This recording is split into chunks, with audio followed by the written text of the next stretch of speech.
حضرات گرامی قدر اس سے اگلی آیا مبارکہ ہے مالک یوم الدین۔ مالک یوم الدین کا معنی کیا ہے؟ مالک ہے تو مالک ہے، تو مختار ہے، تو ہر شے تیرے کنٹرول میں ہے، ہر چیز تیرے فیصلے سے ہونی ہے۔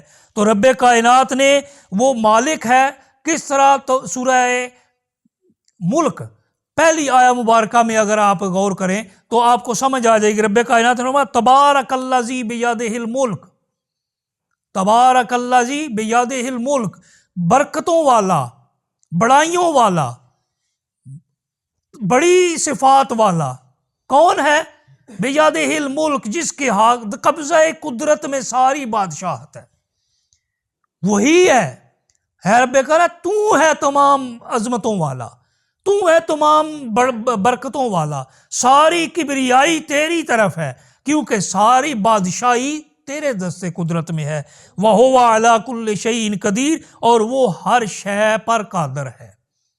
وہ جسے چاہے وہ بادشاہت دے دے اور جسے چاہے اس سے بادشاہت لے لے، کیونکہ وہ خود کہتا ہے قُلْ اللہم مالک الملک تُعْطِي الْمُلْكَ مَن تَشَاءُ وَتَنزِعُ الْمُلْكَ مِمَّن تَشَاءُ وَتُعِزُّ مَن تَشَاءُ وَتُذِلُّ مَن تَشَاءُ بِیَدِکَ الْخَیْرُ اِنَّکَ عَلیٰ کُلِّ شَیْءٍ قدیر۔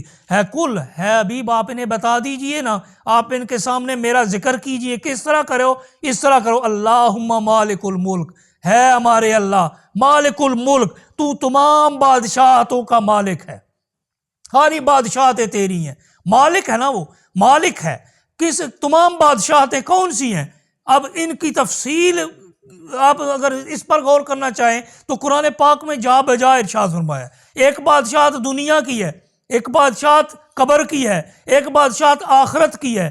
آپ جس بادشاہت میں بھی چلے جائیں وہ ساری بادشاہتیں کس کی ہیں؟ اس رب کائنات کی ہیں۔ تُعْطِي الْمُلْكَ مِمَّن تَشَاءُ، مَن تَشَاءُ، جسے چاہتا ہے بادشاہت دے دیتا ہے، جسے چاہتا ہے بادشاہت عطا کر دیتا ہے۔ وَتَنزِعُ الْمُلْكَ مِمَّن تَشَاءُ، اور جس سے چاہتا ہے بادشاہت واپس لے لیتا ہے۔ میں یہاں پر رک کر اس آیہ مبارکہ کے تحت ایک آپ کی خدمت میں حضرت یوسف علیہ السلام کا ایک واقعہ آپ کے سامنے پیش کرنے کی جسارت کروں گا۔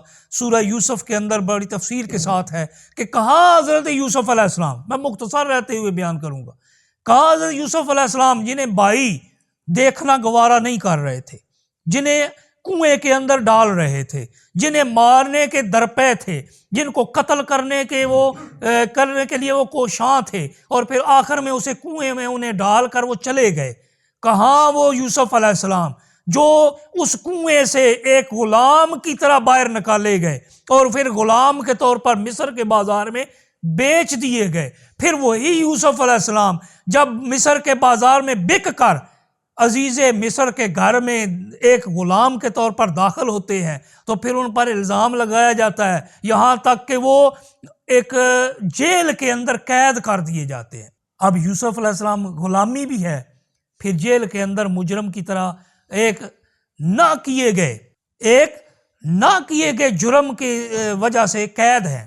اب کوئی بھی یہ نہیں سوچ سکتا کہ ایک ایسا شخص جو جیل کے اندر قید ہو، الزام ہو اس پر، اور اس کے بھائی اس کے مخالف ہوں، اسے غلاموں کی طرح بیچ دیا جائے، کیا وہ بھی کبھی بادشاہ بن سکتا ہے؟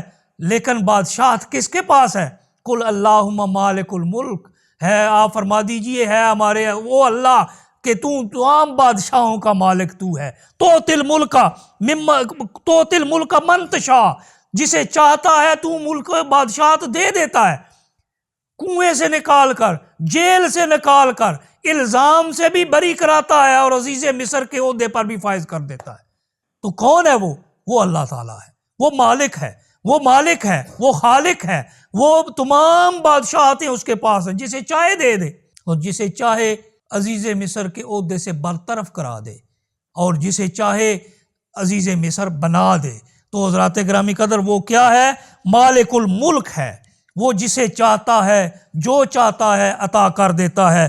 حضرت یوسف علیہ السلام کے اس واقعے سے ہمیں یہ سبق ملتا ہے کہ حالات چاہے کتنے ہی مخالف کیوں نہ ہوں، حالات چاہے کتنے ہی خراب کیوں نہ ہوں، حالات چاہے کتنے ہی خطرناک کیوں نہ ہوں، چاہے تمام رستے بند دکھائی دیتے ہوں، آپ کسی بند گلی میں پہنچ جائیں، ہر طرف سے دروازے بند ہوں، کوئی رستہ سجائی نہ دیتا ہو، ہر طرف سے اندھیرا ہی اندھیرا ہو، کوئی ماننے والا نہ ہو، کوئی تسلیم کرنے والا نہ ہو، کوئی ساتھ دینے والا نہ ہو، ہر شے مخالف ہو، ایسے حالات میں بھی وہ رب کائنات، وہ مالک الملک ہستی ایسی ہے جو رستے بنا دیتی ہے، جو ظلمت کو نور میں بدل دیتی ہے، جو بند گلی کو کھول دیتی ہے، جو بند دروازوں کو کھول دیتی ہے، اور کھول کر وہاں پر ایسا انعام دیتی ہے، ایسا مقام دیتی ہے، ایسی جگہ پر پہنچتی ہے کہ وہ رحمان و رحیم ہے نا، وہ مالک ہے، وہ رحمان بھی ہے،